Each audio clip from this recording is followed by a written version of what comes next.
I thought the worst part of living back home at 28 would be explaining to dates why I still had a bedroom down the hall from my parents. I was wrong. The worst part was standing in our kitchen at 11:30 on a Sunday night, staring at my mother as she casually informed me that I would be spending the next 3 months babysitting 6 neighborhood children while she and my father sailed around Europe. She slid a laminated schedule across the granite countertop like she was handing me a restaurant menu. Her perfectly manicured nails tapping against the surface with practiced confidence. The triumphant smile on her face told me everything I needed to know about how long she had been planning this moment. My name is Greg, and until that moment, I thought I had finally achieved something resembling independence. After 6 years of struggling through college and another 4 climbing the corporate ladder, I just landed a promotion to senior software developer at a tech company based out of Denver. The best part was that my position was fully remote, which meant I could work from anywhere with a decent internet connection.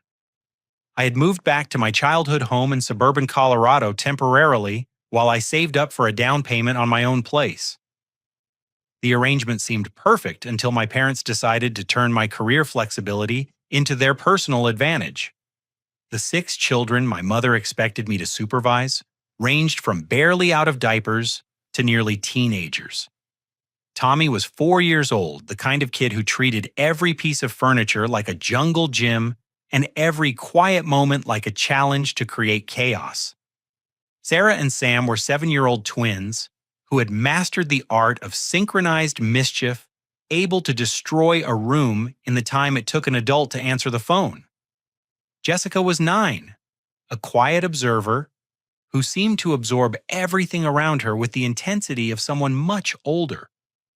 Marcus was 10, built like a linebacker, and with the temperament to match, constantly looking for opportunities to assert dominance over anyone smaller or weaker.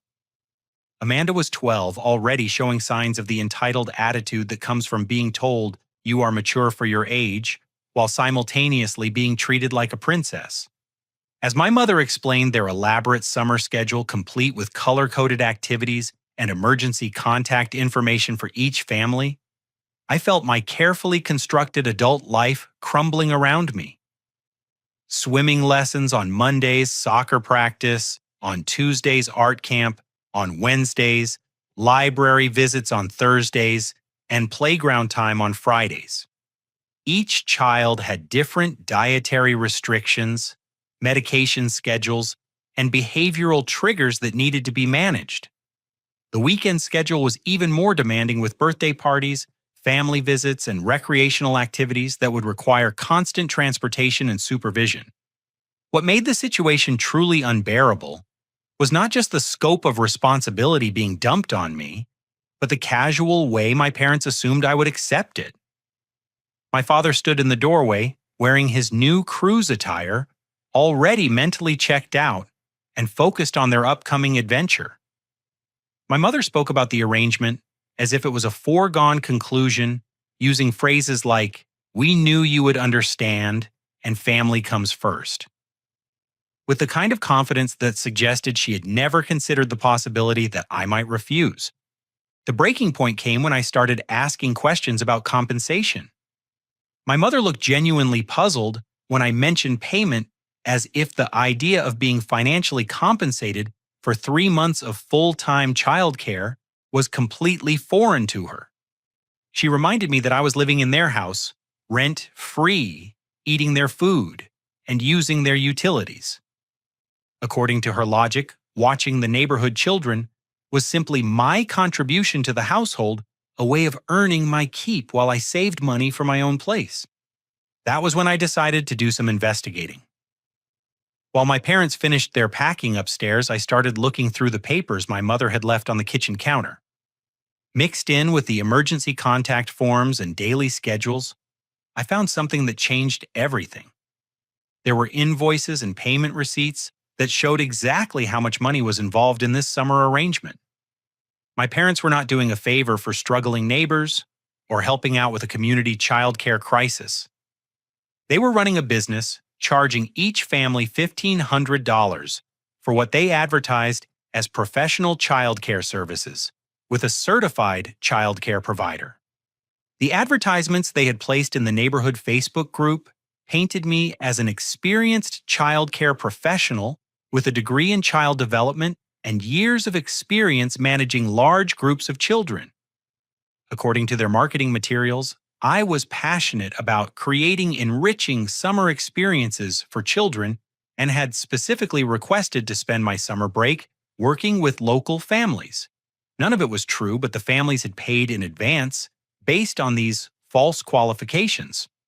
My parents were collecting $9,000 for the summer while expecting me to provide all the labor for free. They had essentially sold my services without my knowledge or consent, created false credentials to justify their premium pricing, and planned to pocket the entire amount while I sacrificed my career advancement and personal time. The realization that they had been planning this deception for months while allowing me to believe they respected my professional goals was devastating.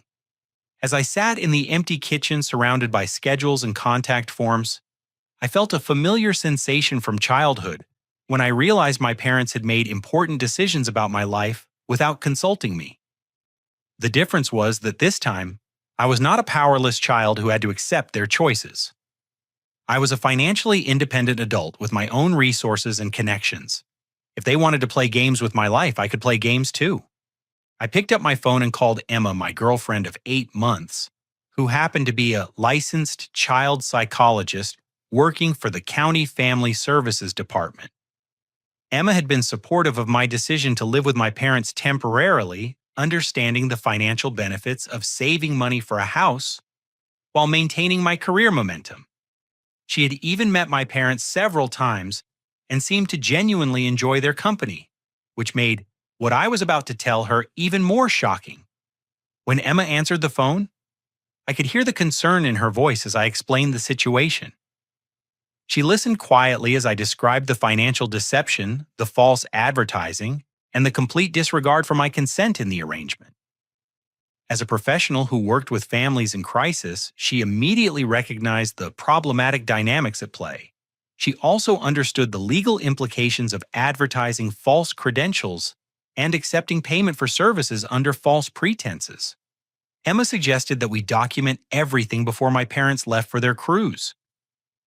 She advised me to photograph all the paperwork, save copies of the advertisements, and create a detailed record of what I had been told versus what was actually happening. She also recommended that I allow my parents to leave as planned rather than confronting them immediately. According to Emma, if my parents had already collected payment from the families and spent the money on their cruise, confronting them before departure would only create a situation where the children would suffer while the adults fought over money. The next morning, I helped my parents load their luggage into the taxi that would take them to the airport. I hugged them goodbye and assured them that everything would be fine while they were away. My mother gave me one final set of instructions and reminded me that the first children would arrive at 8 o'clock sharp the following morning. She seemed genuinely pleased with how well her plan was working, completely unaware that I had spent the night developing a plan of my own. As their taxi pulled away from the driveway, I felt a mixture of anger and determination that I had not experienced since childhood. My parents had underestimated me, completely assuming that I would passively accept their manipulation because I always had before. They were about to discover that their son had grown up to be much more resourceful than they realized. The first morning arrived with the subtlety of a natural disaster. At exactly 8 o'clock, 6 children and their parents descended on my family home like an invasion force equipped with backpacks, lunch boxes, and enough energy to power a small city. The parents dropped off their children with the kind of relieved expressions typically seen on people being released from prison, offering hurried reminders about allergies and pickup times before practically sprinting back to their cars. Tommy immediately established himself as a force of pure destruction, treating our living room like his personal playground within the first 10 minutes of arrival. He climbed on furniture, knocked over lamps, and somehow managed to turn the coffee table into a fort using throw pillows and determination. When I attempted to redirect his energy toward more appropriate activities, he responded by screaming at a volume that suggested he was auditioning for a role as an air raid siren. Sarah and Sam worked together with the precision of a military unit, systematically exploring every corner of the house to identify vulnerabilities they could exploit later. They found my home office within the first hour and immediately began asking detailed questions about my computer equipment, my work schedule, and whether I kept important documents in my desk drawers. Their innocent curiosity felt more like reconnaissance than genuine interest. Jessica positioned herself in a corner of the living room with a book, but I noticed that her eyes were constantly moving, cataloging every interaction and conversation around her. She spoke only when directly questioned and gave answers that revealed far more awareness of adult dynamics than most 9-year-olds possessed. There was something unsettling about her watchfulness, as if she was gathering intelligence for purposes I could not yet understand. Marcus appointed himself the unofficial leader of the group and immediately began testing boundaries with the kind of systematic approach that suggested previous experience with challenging authority figures.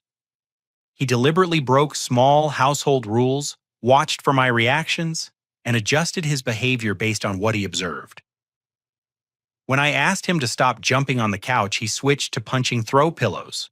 When I redirected him away from the pillows, he started kicking the coffee table legs. Amanda carried herself with the confidence of someone who expected special treatment based on her status as the oldest child in the group.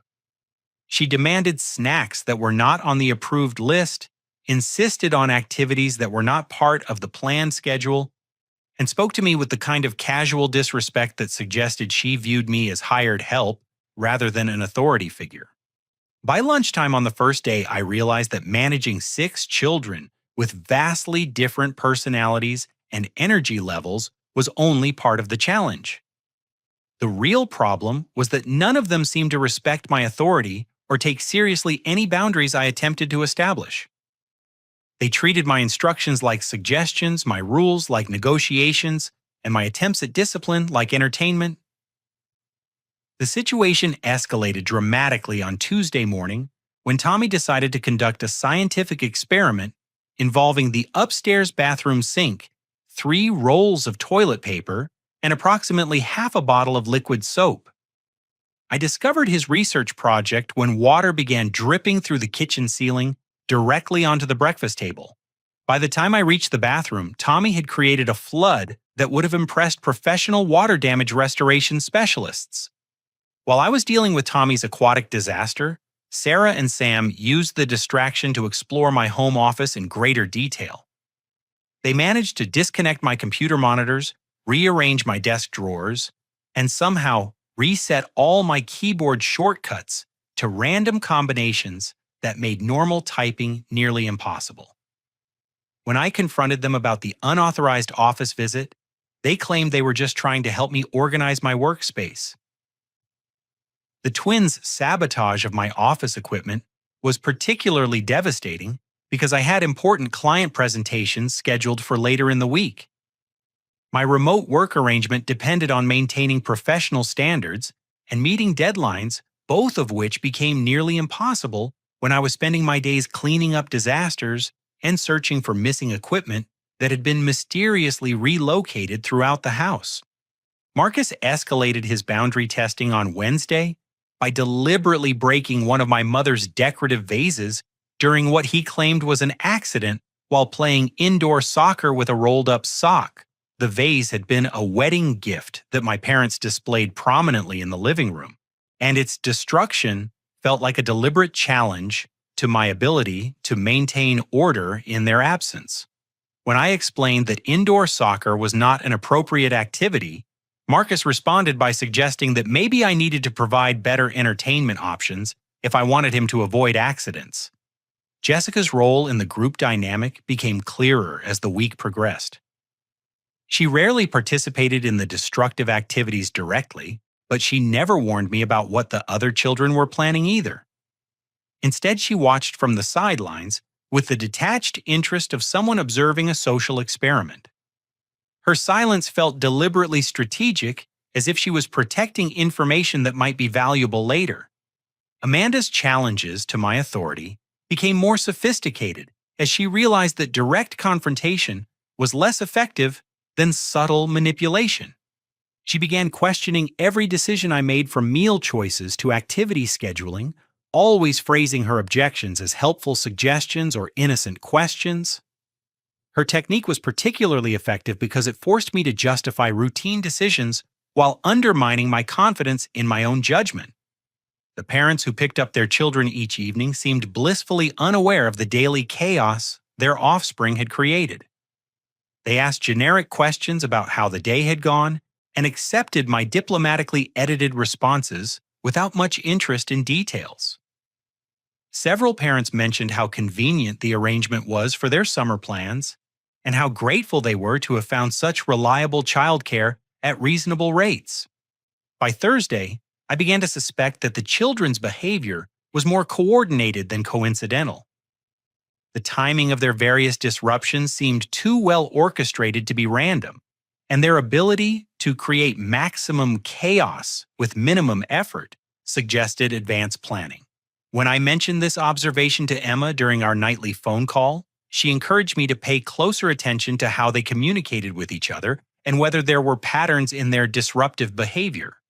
Emma also suggested that I begin documenting the children's activities with photographs and written records, both as protection against potential accusations of neglect and as evidence of what was actually happening during the day. She helped me set up a discrete monitoring system using my smartphone and laptop cameras that would allow me to record interactions without the children's knowledge. Friday morning brought the most revealing incident of the week. I overheard Jessica having a quiet conversation with Marcus about whether they were supposed to make me more frustrated or if they should wait until the weekend to implement the next phase of their plan. When I asked Jessica what plan she was referring to, she immediately claimed that she had been talking about their plan to build a fort in the backyard after lunch. The mention of a plan confirmed my suspicions that the children were following some kind of coordinated strategy designed to create problems for me. The question was whether this strategy had been developed independently by the children themselves, or whether they were following instructions from their parents. Given the sophisticated nature of their psychological manipulation and the timing of their various disruptions, adult involvement seemed increasingly likely. That evening, Emma arrived for dinner and casually engaged the children in conversation while I prepared their meal. As a trained child psychologist, she was skilled at asking questions that seemed innocent while gathering important information about family dynamics and behavioral motivations. Her conversation with the children revealed several concerning details about what they had been told to expect from their summer experience and how they had been instructed to handle various situations. According to Emma's observations, the children had been given very specific instructions about how to behave during their time at my house, including suggestions for testing my patience and reporting back to their parents about my reactions. The parents were apparently using their children as informants to gather information about my capabilities as a caregiver and my commitment to the arrangement my parents had created. As the first week concluded, I realized that I was not just dealing with typical childcare challenges or normal behavioral issues. I was caught in the middle of an elaborate manipulation scheme involving both my parents and the neighborhood families, with 6 children serving as unwitting participants in an adult power struggle designed to undermine my independence and force me into a subservient role within my own family. The discovery that the children were following instructions from their parents rather than acting on their own initiative changed my approach to the situation completely. Instead of viewing them as obstacles to overcome, I began to see them as victims of adult manipulation who deserved protection from the psychological games their families were playing. My plan for dealing with the situation would need to address both the immediate problem of managing the children's behavior and the larger issue of exposing the coordinated deception that was harming everyone involved. The weekend provided me with the first opportunity to implement the surveillance system Emma had helped me design. While the children were occupied with outdoor activities, I installed small cameras in strategic locations throughout the house, positioned to monitor common areas without invading anyone's privacy. The system was connected to my laptop and smartphone, allowing me to review footage remotely and document patterns of behavior that might not be immediately obvious during direct supervision. Emma also helped me research the legal requirements for recording in my own home and ensured that our documentation efforts would be admissible as evidence if the situation escalated to involve law enforcement or family services. As a county employee, she understood the importance of proper procedures and helped me maintain professional standards while gathering information about what was really happening with the children. Monday morning brought a new level of sophistication to the children's disruptive activities. Marcus had apparently spent the weekend developing more subtle approaches to property destruction, focusing on items that were valuable, but not immediately noticeable when damaged. I caught him attempting to scratch the surface of my laptop screen with a paper clip, claiming that he was just trying to clean off a smudge that he had noticed. When I confronted Marcus about deliberately damaging my equipment, he became defensive and accused me of being paranoid and unfair. His reaction was so perfectly calibrated to make me appear unreasonable that I suspected he had been coached on how to respond to challenges about his behavior. The performance was too polished for a 10-year-old to have developed independently. Sarah and Sam had upgraded their office sabotage to include more technical interference with my work equipment. They had somehow learned how to access my computer settings and had spent time over the weekend researching how to create problems that would be difficult to trace but would significantly impact my productivity. On Monday morning, I discovered that they had changed all my software configurations, deleted important shortcuts, and somehow managed to corrupt several data files. The twins' technical knowledge was impressive for 7-year-olds, but it raised questions about where they had acquired such specific information about computer systems. When I asked them how they had learned to modify software settings, they claimed they had just been experimenting and had not realized they were causing problems. Their explanation was plausible enough to avoid direct consequences, but sophisticated enough to suggest adult guidance. Amanda had developed a new strategy focused on social manipulation rather than direct confrontation. She began making comments designed to undermine my confidence and authority, suggesting that I seemed stressed and overwhelmed by the responsibilities of childcare. Her observations were framed as expressions of concern, but they were clearly intended to plant seeds of doubt about my competence and stability. Jessica continued her role as the group's intelligence gatherer, but I noticed that she was paying particular attention to my phone calls and computer activities. She had developed techniques for listening to conversations from adjacent rooms and had become skilled at reading computer screens from across the room.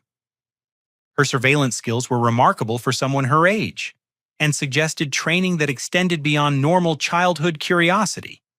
Tommy's destructive activities had evolved to include more targeted attacks on items that would be expensive or impossible to replace. On Tuesday, he managed to spill grape juice on important documents that were spread across my desk, claiming that he had been trying to bring me a snack as a surprise. The timing of his accident was suspiciously perfect, occurring just moments after I had received an important phone call from a client. The pattern of escalating sabotage confirmed that the children were working from some kind of coordinated plan, designed to create maximum disruption with minimum risk of serious consequences. Each incident was carefully calibrated to appear accidental or innocent, while causing genuine problems for my work and personal life. The sophistication of their approach suggested adult planning and supervision. Wednesday afternoon brought the most shocking revelation yet. While reviewing surveillance footage from the previous day, I witnessed Marcus systematically searching through drawers and cabinets in my bedroom, carefully photographing the contents with a smartphone that I had never seen him use before. He was not randomly exploring or playing with interesting objects. He was conducting a deliberate inventory of valuable items and personal belongings. When I confronted Marcus about the unauthorized search of my bedroom, he initially denied being in the room at all. When I showed him the video evidence, his demeanor changed completely. Instead of the defiant attitude he typically displayed when caught misbehaving, he became genuinely frightened and began crying in a way that suggested real distress rather than manipulation. Through gentle questioning, I learned that Marcus had been given specific instructions by his father to identify and photograph valuable items in the house, with promises of significant rewards for gathering useful information. His father had told him that my parents had asked for help keeping track of their possessions while they were away, and that Marcus would be helping protect the family by documenting what was in the house. Marcus's confession opened the door to understanding the larger scope of what was happening. The children were not just being instructed to create behavioral problems and test my patience. They were being used as reconnaissance agents to gather information about the financial resources and personal vulnerabilities of my family. The parents were using their children to conduct espionage operations under the guise of innocent childcare arrangements. The discovery that Marcus had been promised $200 for each successful mission he completed explained the escalation in his disruptive behavior and his willingness to risk serious consequences for relatively minor acts of sabotage. He was not acting out due to behavioral problems or lack of supervision. He was following a detailed assignment list provided by his father and motivated by financial incentives that were significant from a 10-year-old's perspective. As Marcus continued to open up about his instructions, other children began admitting their own assigned tasks.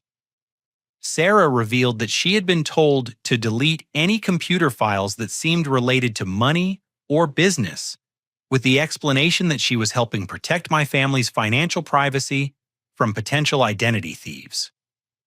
Sam admitted that he had been recording conversations using a small device his mother had hidden in his backpack, with instructions to capture any discussions about money travel plans or family conflicts. Amanda's role was perhaps the most disturbing. She had been instructed to engage me in inappropriate conversations and to create situations that could be misinterpreted or taken out of context if they were recorded or witnessed by other adults. Her parents had coached her on how to manipulate interactions to create compromising situations that could be used to discredit me if necessary. Even Jessica had been assigned specific responsibilities, though her tasks were more focused on psychological observation than direct action. She had been told to monitor my emotional state, document any signs of stress or instability, and report back on how I interacted with the other children when I thought no one was watching. The revelation that all 6 children were operating under detailed instructions from their parents transformed my understanding of the situation completely. This was not a simple case of my parents making poor decisions about summer childcare arrangements. This was an organized conspiracy involving multiple families working together to gather intelligence, create evidence of my inadequacy as a caregiver, and potentially set me up for serious accusations that could damage my reputation and career permanently. Emma's reaction to the children's confessions was both professional and personal. As a child psychologist, she recognized the psychological damage that was being inflicted on the children by forcing them to participate in deceptive and potentially illegal activities. As my girlfriend, she was horrified by the scope of the manipulation and the potential consequences if the parents' plan had been allowed to continue unchecked. Together, we developed a strategy for protecting both the children and ourselves while gathering evidence of the conspiracy that was unfolding. Emma contacted her supervisor at the County Family Services Department to report suspected child manipulation and to request guidance on proper procedures for documenting and addressing the situation. She also helped me contact a family attorney who specialized in cases involving fraud and elder abuse. The attorney's initial assessment was that my parents and the neighborhood families had potentially committed several serious crimes, including fraud, conspiracy, child endangerment, and extortion. The fact that they had used children to conduct surveillance and gather evidence for potential blackmail elevated the situation beyond simple financial deception into criminal territory that could result in felony charges. As Wednesday evening concluded, I realized that my summer had become about much more than simply surviving 3 months of unwanted babysitting responsibilities. I was now responsible for protecting 6 children from their own families while building a legal case against adults who had severely underestimated both my intelligence and my commitment to doing the right thing, regardless of the personal cost. Thursday morning brought an unexpected complication when Amanda's mother arrived for an unannounced visit, claiming she had forgotten to include important allergy medication in her daughter's daily supplies. Her casual explanation seemed plausible until I realized that she was systematically observing the condition of the house, the behavior of the children, and my responses to various situations that arose during her visit. Amanda's mother timed her arrival perfectly to witness Tommy in the middle of one of his most spectacular meltdowns, a screaming tantrum that I had been secretly recording as evidence of the behavioral manipulation the children had been subjected to. Instead of seeing a child who had been pushed beyond his emotional limits by adult manipulation, she saw what appeared to be completely inadequate supervision and lack of appropriate behavioral management. The surveillance footage I'd been collecting suddenly became a double-edged sword. While it provided evidence of the children's coordinated sabotage activities and their confessions about following parental instructions, it also documented moments when their behavior appeared genuinely out of control. And my responses seemed insufficient to outside observers who lacked context about what was really happening. Amanda's mother spent approximately 30 minutes observing our daily routine, asking pointed questions about scheduling meal planning, educational activities, and emergency procedures. Her questions were framed as innocent curiosity about how I was managing such a large group of children, but they felt like a formal evaluation designed to identify weaknesses in my caregiving approach. During her visit, Amanda's behavior changed dramatically from the manipulative testing I had grown accustomed to over the previous weeks. She became clingy and emotional, complaining about being hungry, despite having eaten breakfast less than 2 hours earlier. She also mentioned being tired and having trouble sleeping at night, creating the impression that her basic needs were not being adequately met. The performance was convincing enough that I began to question whether Amanda's manipulative behavior had been genuine, or whether she was actually struggling with the pressure of following her parents' instructions while maintaining normal childhood activities. The psychological toll of participating in the adult conspiracy was clearly affecting all the children in different ways. After Amanda's mother left, I contacted Emma immediately to discuss the implications of the unexpected evaluation visit. Emma pointed out that the timing was not coincidental and that the other families were likely coordinating their information gathering to build a comprehensive case against my competence as a caregiver. The goal was probably to create documented evidence that could be used to demand refunds from my parents or to justify breaking their contracts without financial penalty. Emma also warned me that the families might be building toward more serious accusations that could involve law enforcement or family services investigations. If they could document evidence of neglect or inappropriate behavior, they could potentially file criminal charges that would destroy my reputation and career, even if they were ultimately proven false. Friday afternoon brought the crisis I had been dreading. Marcus's father arrived to pick up his son in an obviously intoxicated state, reeking of alcohol, and speaking with the slurred speech patterns that indicated serious impairment. When Marcus saw his father's condition, he became visibly frightened and asked if he could stay at my house until his father felt better. Marcus's father responded to his son's request with anger that quickly escalated to verbal abuse directed at both Marcus and me. He accused me of turning his son against him and claimed that Marcus had been lying about the instructions he had been given regarding surveillance and sabotage activities. According to his father, Marcus was making up stories to get attention and to avoid taking responsibility for his own behavioral problems. The confrontation became physical when Marcus's father grabbed his son's arm roughly and began dragging him toward the car, despite Marcus's obvious distress and my attempts to intervene diplomatically. When I suggested that perhaps someone else could provide transportation since he had been drinking, Marcus's father turned his aggression toward me with threats that felt genuinely dangerous. I immediately called the police while trying to position myself between Marcus and his father, who had become increasingly agitated as he realized that his behavior was being witnessed and potentially recorded. The other children were terrified by the scene unfolding in our driveway, with several of them crying and asking if Marcus was going to be hurt by his father. The police arrived within minutes and immediately assessed the situation as a potential case of child endangerment and domestic violence. Marcus's father was given a field sobriety test that he failed, dramatically resulting in his arrest for public intoxication and attempted child endangerment. Marcus was placed in temporary protective custody, while social services determined the safest placement for him until his father could demonstrate sobriety and appropriate parenting capabilities. The incident created a formal record that documented many of the concerns Emma and I had been discussing privately. The police report included Marcus's statements about being instructed to conduct surveillance activities and his fear of disappointing his father by failing to complete assigned missions. The officer who responded to the call was experienced in cases involving family manipulation and recognized the signs of children being used as tools in adult conflicts. Emma arrived at the house within an hour of the police call, both in her professional capacity as a county family services employee and as my partner, who was concerned about my safety and well-being.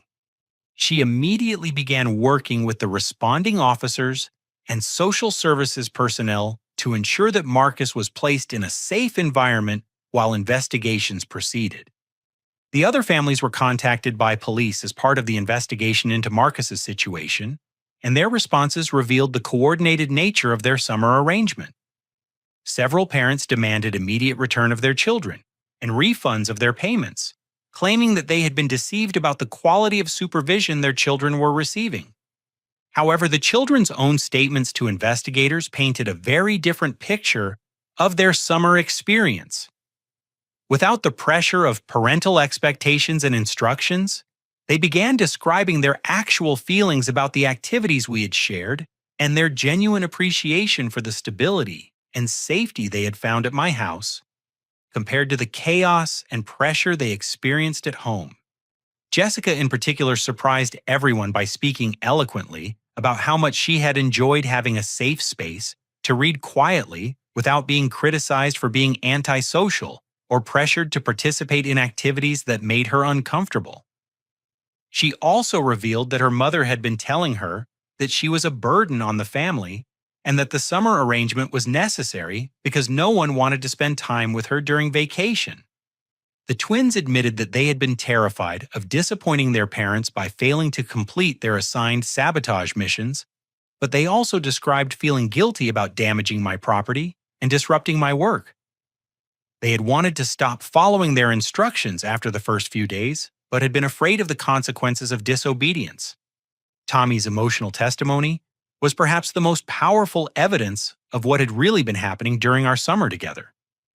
Despite being only 4 years old, he was able to articulate that he felt safe and cared for at my house in ways that he did not feel at home. He also revealed that his parents had been telling him that his behavior problems were the reason they needed to send him away for the summer. Amanda's revelations about her parents' instructions regarding inappropriate interactions were particularly disturbing to the investigating officers. She described being coached on how to create situations that could be misinterpreted and how to manipulate conversations to gather compromising information. The psychological manipulation she had been subjected to constituted a form of abuse that required immediate intervention. As Friday evening concluded with police reports filed, children placed in protective care, and a full investigation launched into the conspiracy involving my parents and the neighborhood families, I realized that the situation had evolved far beyond anything I could have anticipated when I first discovered the financial deception behind the summer arrangement. The children who had been weapons in their parents' war against my independence had become allies in exposing the truth about what had really been happening. Their courage in speaking honestly to investigators, despite their fear of parental retaliation, demonstrated the resilience and integrity that their families had been trying to exploit and destroy. Emma and I spent Friday night reviewing the evidence we had gathered and preparing for what was likely to be a complex legal process involving multiple families' potential criminal charges and custody investigations. The weekend would bring my parents home from their cruise to face consequences they had never imagined when they hatched their summer scheme. Saturday morning arrived with the kind of ominous quiet that precedes major storms. The house felt unnaturally peaceful, without the constant energy and chaos of 6 children. But the silence was filled with anxiety about what would happen when my parents returned and discovered that their carefully orchestrated summer plan had exploded into a criminal investigation involving multiple law enforcement agencies. Emma stayed overnight Friday to help me prepare for the confrontation that was inevitable once my parents learned about the events of the previous day. She had spent the evening coordinating with her supervisor at Family Services and the police detective assigned to the case to ensure that proper procedures were followed when my parents were questioned about their role in the conspiracy.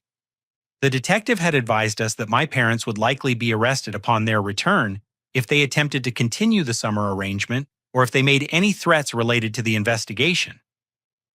The evidence gathered from the children's testimony and the documentation Emma and I had collected was sufficient to support charges of fraud, child endangerment, and conspiracy to commit extortion.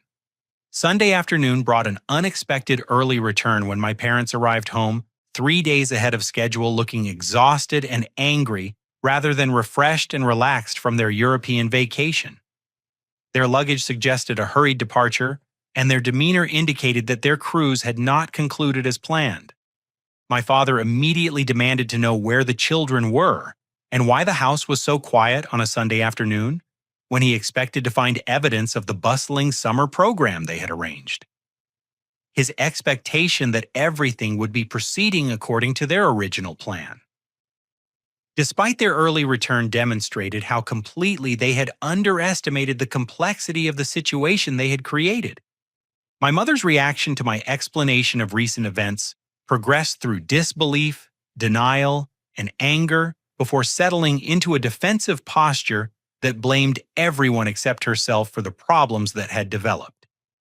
According to her interpretation, the neighborhood families were ungrateful for the quality childcare services they had received. The children were lying to get attention, and I was being manipulated by Emma into overreacting to normal childhood behavior issues.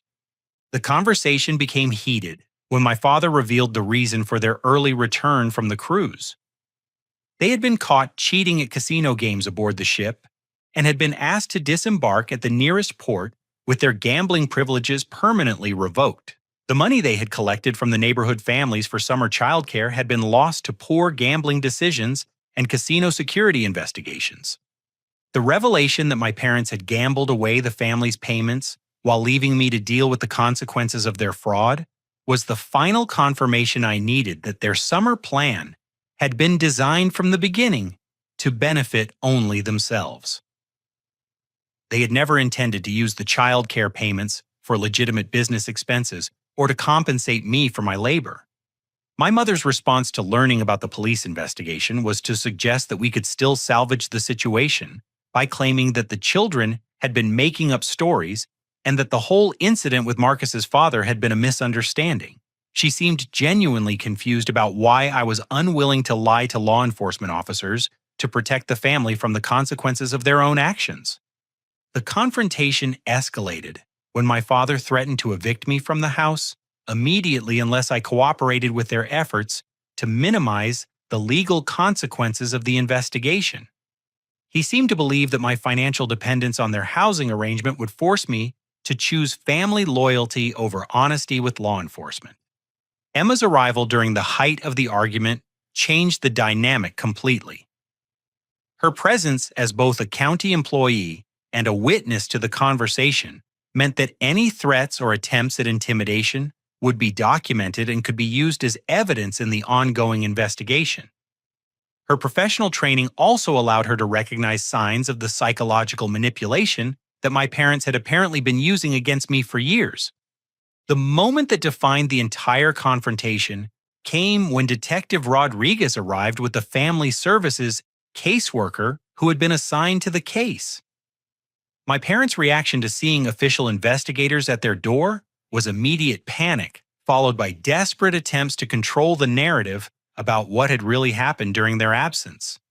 My mother tried to convince the detective that the children had been happy and well cared for under my supervision, but that they were now being influenced by Emma to make false accusations against their families. She suggested that Emma had ulterior motives for encouraging the investigation and was using her professional position to create problems where none had existed before. Detective Rodriguez had extensive experience dealing with family manipulation cases and was not impressed by my parents' attempts to deflect responsibility or blame others for the situation they had created. He presented them with evidence that included financial records, surveillance footage, and detailed statements from all 6 children describing their assigned missions and the psychological pressure they had experienced. The detective also revealed that the investigation had expanded beyond the immediate case involving my family to include a broader examination of potential fraud and child abuse, involving all the neighborhood families who had participated in the summer arrangement. Several families were facing charges related to their use of children as informants and their coordination of activities designed to gather evidence for potential blackmail or extortion. My father's response to learning about the scope of the investigation was to attempt to negotiate a deal that would minimize their legal exposure in exchange for cooperation with the ongoing inquiry. He offered to provide information about the other families' involvement in the conspiracy if charges against him and my mother could be reduced or eliminated entirely. Detective Rodriguez explained that any cooperation agreement would need to be negotiated through the district attorney's office and would depend on the extent of their involvement in the conspiracy and their willingness to make full restitution to all affected parties. The families they had defrauded were entitled to recover their payments plus damages for the psychological harm inflicted on their children. The caseworker who accompanied Detective Rodriguez was particularly interested in the psychological dynamics that had led my parents to involve children in their fraud scheme. She explained that using children as tools in adult conflicts constituted a form of emotional abuse that could have long-term consequences for their psychological development and ability to trust adult authority figures. As Sunday evening concluded with my parents facing the reality of potential criminal charges and civil liability that could destroy their financial security and reputation in the community, I felt a mixture of sadness and relief that the truth was finally being acknowledged by people with the authority to address it appropriately. The children who had been used as weapons in their parents' war against my independence were now under the protection of professionals who understood the psychological damage that had been inflicted on them. Emma and I had successfully documented and exposed a conspiracy that could have continued indefinitely if we had not been willing to stand up against family pressure and community expectations. My parents' assumption that I would prioritize family loyalty over moral integrity had been proven spectacularly wrong. Their underestimation of my resources, intelligence, and commitment to protecting vulnerable children had led them into a legal nightmare that would have consequences extending far beyond the end of summer vacation. The breaking point had been reached, and there was no possibility of returning to the manipulative family dynamics that had characterized my relationship with my parents throughout my childhood and early adulthood. The summer they had intended to use for establishing control over my independence had instead become the catalyst for my complete liberation from their psychological manipulation. Monday morning brought the beginning of formal legal proceedings that would determine the consequences for all the adults involved in the summer conspiracy. The district attorney's office had reviewed the evidence collected by Detective Rodriguez and Emma's family services team and had decided to pursue criminal charges against my parents and several neighborhood families for fraud, child endangerment, and conspiracy to commit extortion. The family court hearing scheduled for Tuesday would determine temporary custody arrangements for the children while their parents faced criminal charges and underwent psychological evaluations to assess their fitness for unsupervised parenting. Judge Patricia Morrison, who presided over family court cases involving child welfare, had a reputation for taking child manipulation cases seriously and imposing severe consequences on adults who used children as tools in their personal conflicts. Emma had been assigned as the primary caseworker for all 6 children, which meant she would be responsible for coordinating their psychological evaluations, monitoring their placement in foster care or with relatives, and developing long-term treatment plans to address the trauma they had experienced during the summer.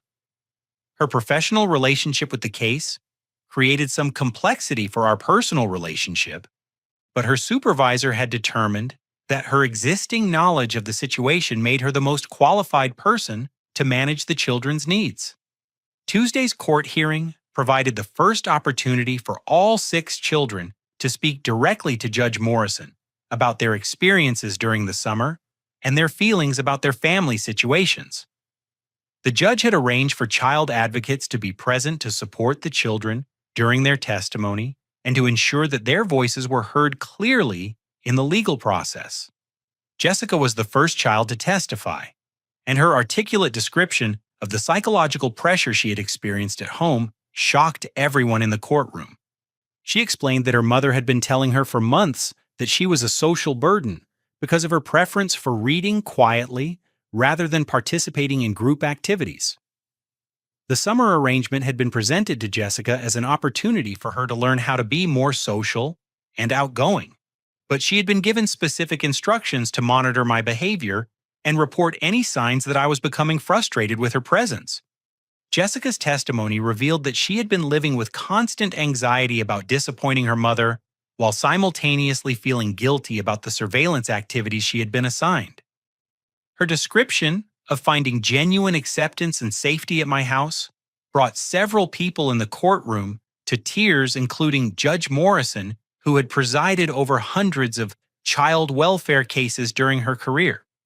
Marcus's testimony was particularly powerful because he was able to describe in detail the specific instructions his father had given him regarding property damage and theft.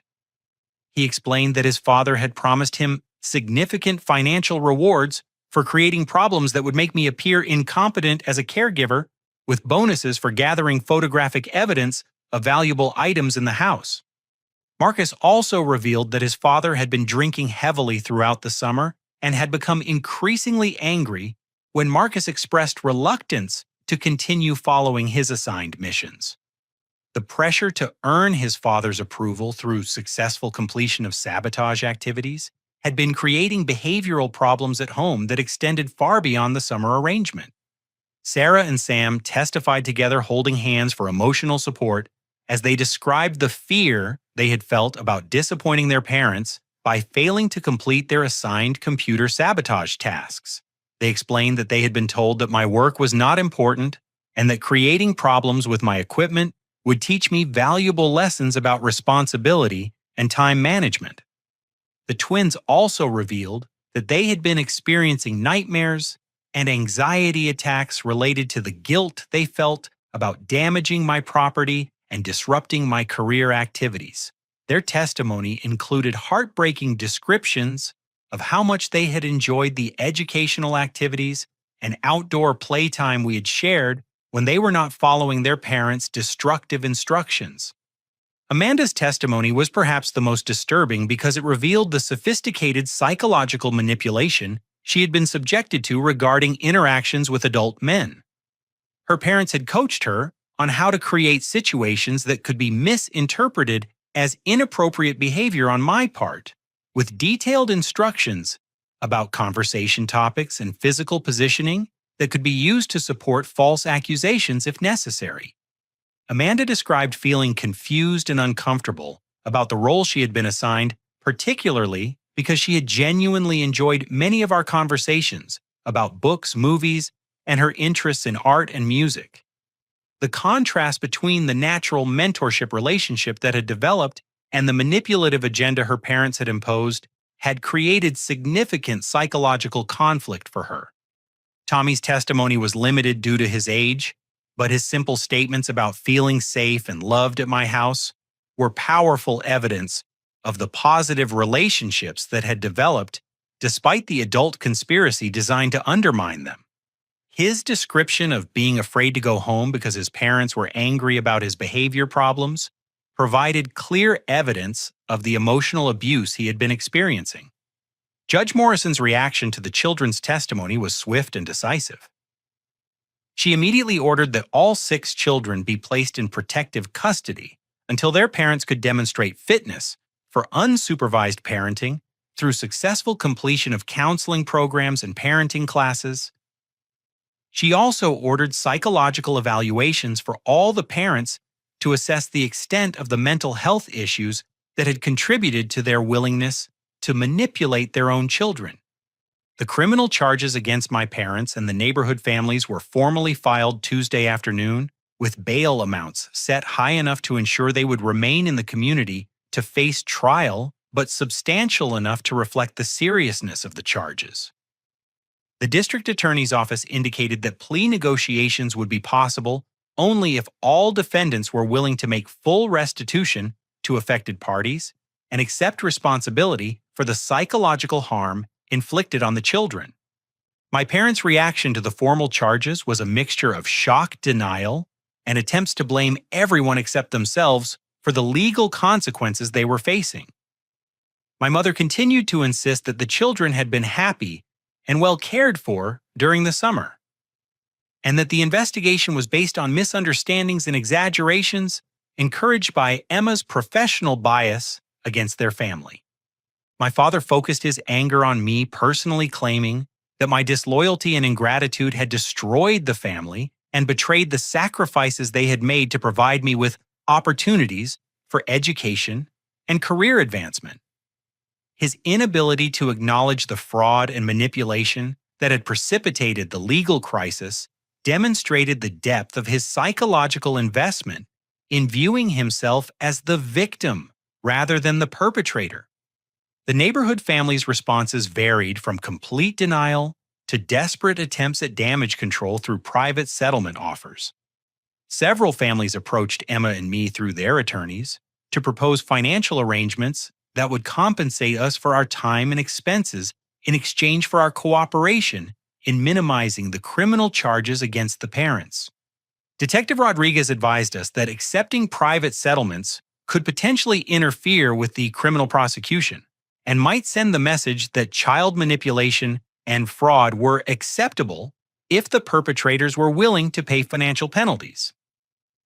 The district attorney's office was committed to pursuing criminal charges regardless of any civil settlements that might be negotiated separately.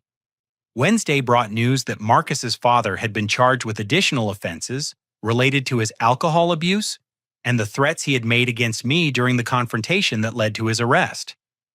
His pattern of using his son as a tool for harassment and surveillance while under the influence of alcohol represented a particularly serious form of child endangerment that carried enhanced penalties. The investigation had also revealed that several of the families had been sharing information and coordinating their children's activities through group text messages and private social media groups. The documentation of their conspiracy provided clear evidence that the summer arrangement had been designed from the beginning as a coordinated effort to manipulate and control my behavior rather than a legitimate childcare program.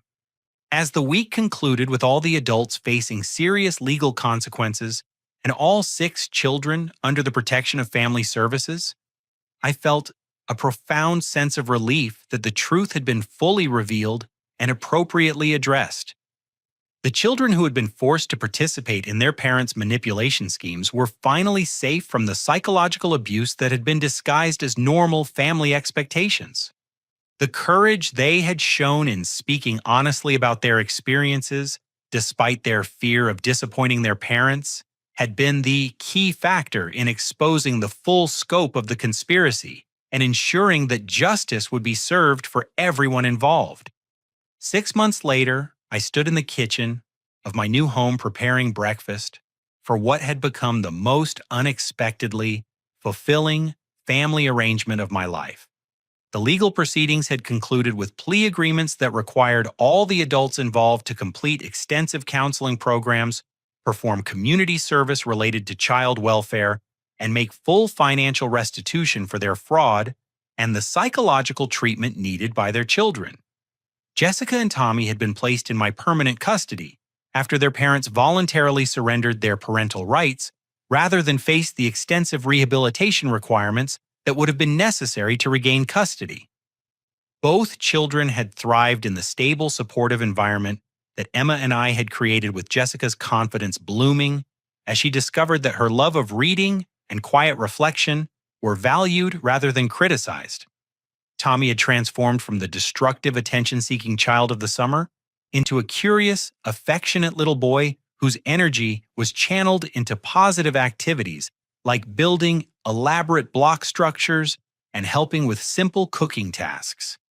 His behavior problems had disappeared entirely once he was removed from the chaotic, manipulative environment that had been creating stress and confusion in his daily life.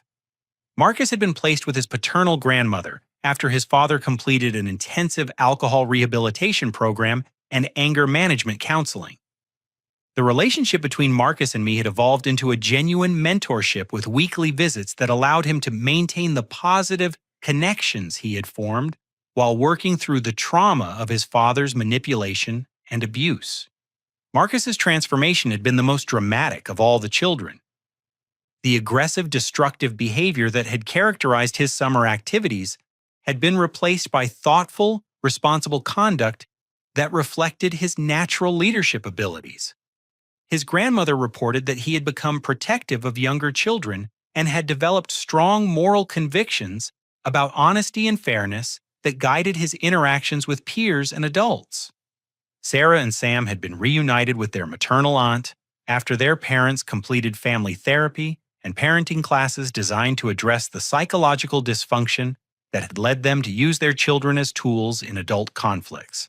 The twins visited our house regularly for playdates and holiday celebrations, maintaining the positive relationships that had developed despite the difficult circumstances of our initial meeting. The twins had recovered quickly from their summer trauma, demonstrating the resilience that had allowed them to maintain their essential personalities even while following destructive instructions from their parents. Their natural creativity and intelligence had been redirected toward positive projects like science experiments and art activities that challenged them intellectually without requiring deception or manipulation.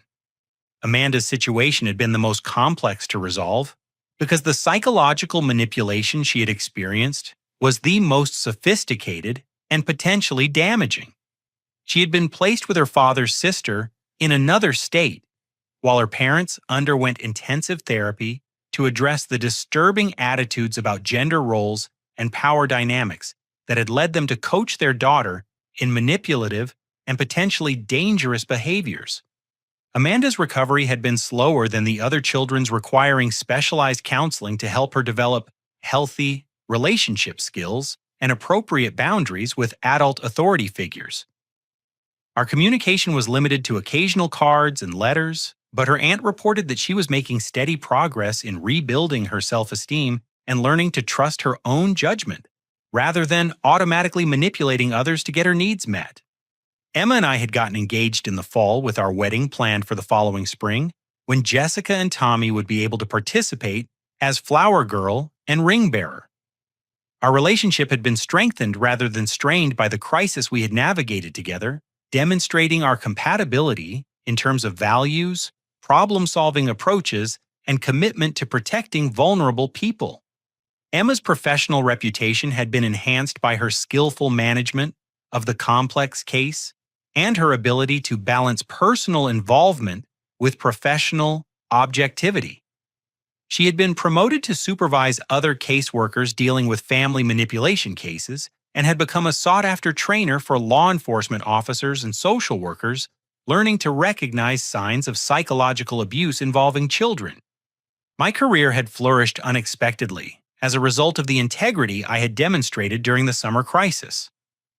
My employer had been impressed by my ability to maintain professional standards and meet client commitments, despite the personal chaos I was experiencing and several colleagues had recommended me for leadership positions that recognized my character as well as my technical skills.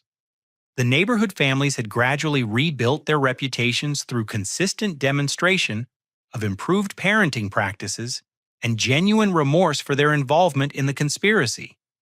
Several families had become advocates for child welfare initiatives in the community, using their experiences as examples of how easily parents can lose perspective when focused on adult conflicts rather than children's needs.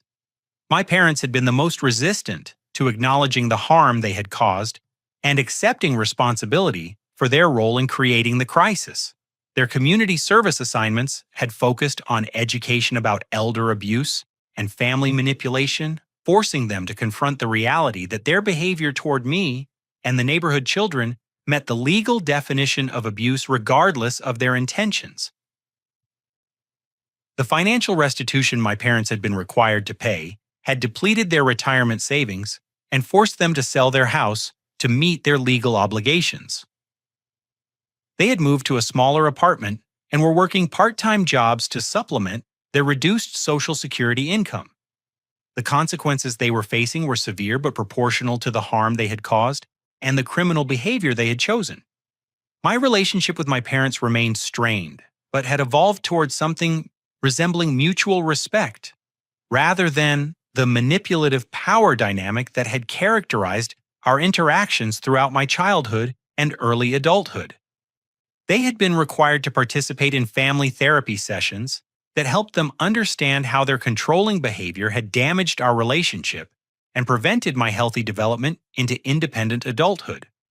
The therapy sessions had been difficult but ultimately productive, providing a structured environment for addressing decades of accumulated resentment and miscommunication.